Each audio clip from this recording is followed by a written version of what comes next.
Did you guys see the voting? But I want to get your thoughts on both of you. I want to get your thoughts on this.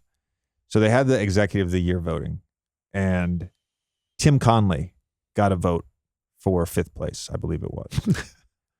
How do we feel about that? Yeah. How do we feel about that with the Rudy Gobert trade in hindsight? Give me your thoughts first. I want to hear where you're going with this, and I'll piggyback. In some ways, at the time, I'm going to go. This is not hindsight. At the time, I think the deal got done during our break this summer. I know we touched on this, and I brought this up very early in the season, and may have even brought it up on our preview podcast that we did for the Old Man and the Three Things when I talked about the Timberwolves, because you were a little bit higher on them than I was. And I was high on them, but a little bit higher. I like the concept, right? You're losing Pat Bev, right? I like the concept of, all right, we have 2 young offensive stars, and we're going to bring in Defensive Player of the Year, right? Rudy Gobert. And to a degree, when he was on the court this year, they had the equivalent of, I think, a top 5 defense, essentially. A little bit outside the top 1 or 2, but a top 5 defense. The problem for me, at least at the time, was you're taking Cat, who is a 5, is not particularly mobile as it is, and whose advantages offensively are as a 5, popping for threes, playing off of closeouts and driving 5s. And as we saw in that Clippers series, or the Clippers playing game when they went small, there's ways to mitigate his size with mismatches. So like, you're taking a guy whose best position is a 5, and then you're asking him to play the 4, and you just paid the guy $250 million. That part of it, I was like, it doesn't make sense to me.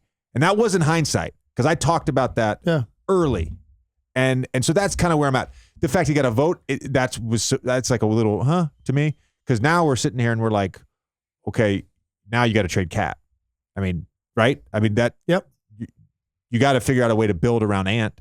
And I don't know if this little trio together is long-term going to get you in a position where you're a contender. You and I are on the same page. Actually, when this all broke over the summer and all the moves were made, different guys changed teams, I did this thing for NBA Today. I think there were 6 players they gave me that changed teams, and I had to label them difference maker or not.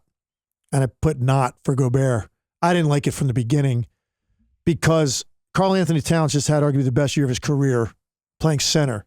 And because a guy doesn't want to play there anymore, you kind of capitulate to him. Well, okay, let's figure out what we got to do to make sure he's not the 5 or doesn't feel like a 5.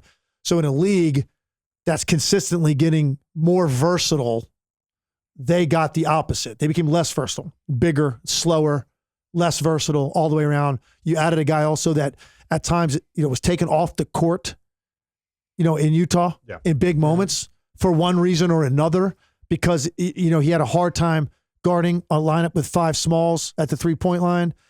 Offensively, he was getting fouled. Sometimes they take him off the court.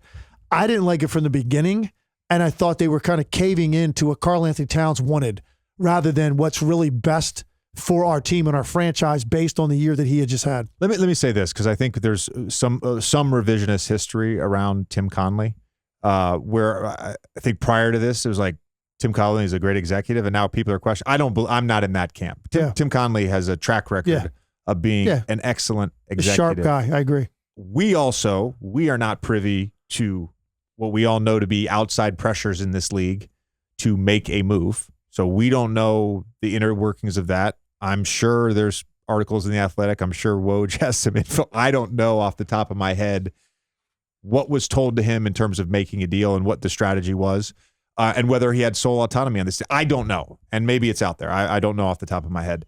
But again, I thought it was interesting that somebody voted in that when, like, now it's like, well, dude, like, he's been crushed for 6 months. Is that it? It was out of blue. What's unfortunate is, besides giving up 75 first-round picks or however many they gave up,